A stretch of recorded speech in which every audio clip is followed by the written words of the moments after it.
from the heavens, from their destination, and just fly in like a fucking plane. Yeah. They'll come in and travel through portals and teleport. They just appear. You don't see anything, and then all of a sudden they're just there. And that's the same way they disappear. They're there, and then you don't see them no more. That's also going into black holes. Esau knows black holes, but he can't explain them fully. Hey, doorways, man. These are doorways for the chariots to get up in there. And plus, just like Gad be the scouts in the army of David, that's what the chariots is. They're here to scout out the land. It's like the angels that was in Sodom. They're there to look at it. You said that earlier this year, late last year, a video came out where somebody had zoomed in on multiple chariot videos. They saw that they had faces. And the faces, they had beards and crowns. So that matches up with what the brother is saying, man. Like these ships and the angels are connected spiritually. And the angels really do have their eyes upon the central king. Babylon. In that same video you talking about, they even had different emotions. Some look mad, some look sad, probably looking at our people.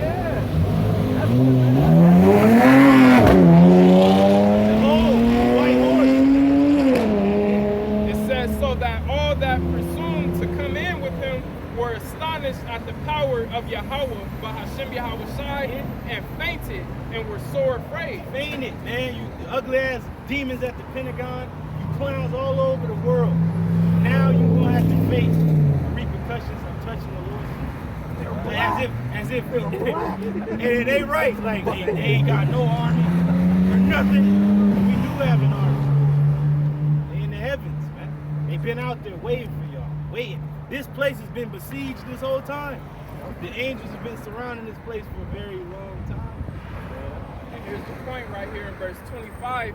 It says, for there appeared unto them a horse with a terrible rider upon him, and adorned with a very fair covering. And he ran fiercely and smote Heliodorus with the forefeet, and it seemed that he that sat upon the horse had a complete harness of gold. Hey, so when the angels make their appearance, man, they're gonna be looking stylish. But did you read it, man? It said terrible. When you go to terrible, it means he was glowing. You know, like when you go to the terrible crystal, how it was glowing so bright. You talking about the chariot. But when you read that account, stuck with the 4 feet. Yeah, I'll read it again.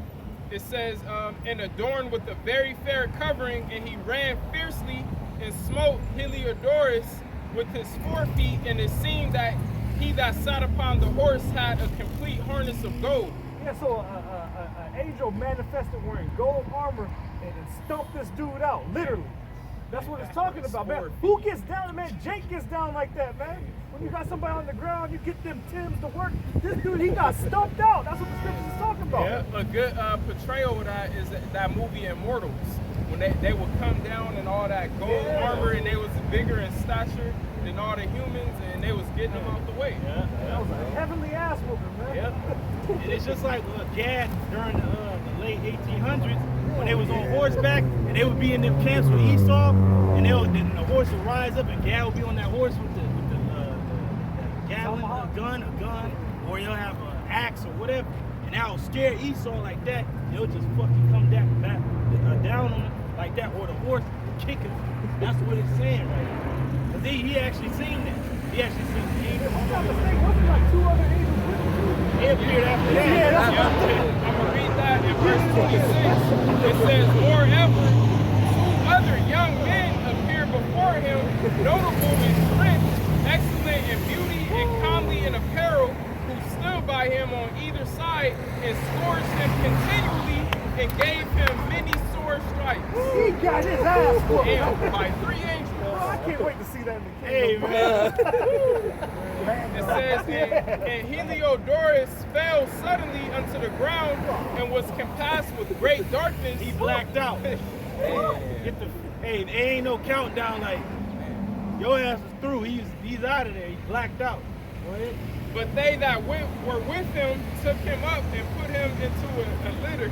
Yeah, so they put that dude on the stretcher. You know how Jake says, get him out of here. They have to drag him out of there and shit. He had to pick him up. He's sitting there just limp and shit. Hey, Linguini, like you said, Dave Chappelle, Yeah, man. his leg, He's like a wet noodle, man. And if I could just say real quick, this proves that the operators of those chariots, the angels, they not ugly green men with five. No, it says they were comely in appearance and they had on armor of gold.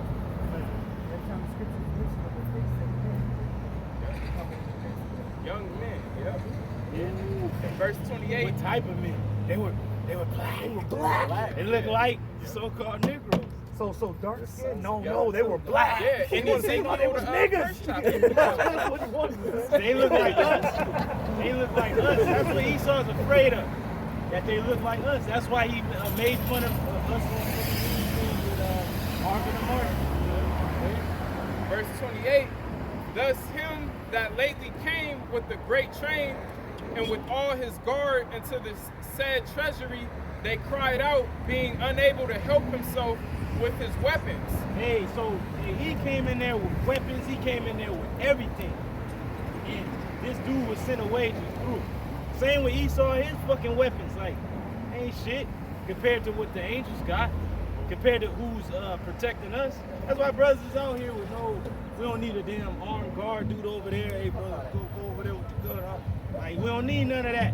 We got the angels in camp round about us. That's right. And what's crazy, Esau put so much pride in his blessing, which is the sword, his technology, his nuclear missile. The Most High gave it to you, and he hates you.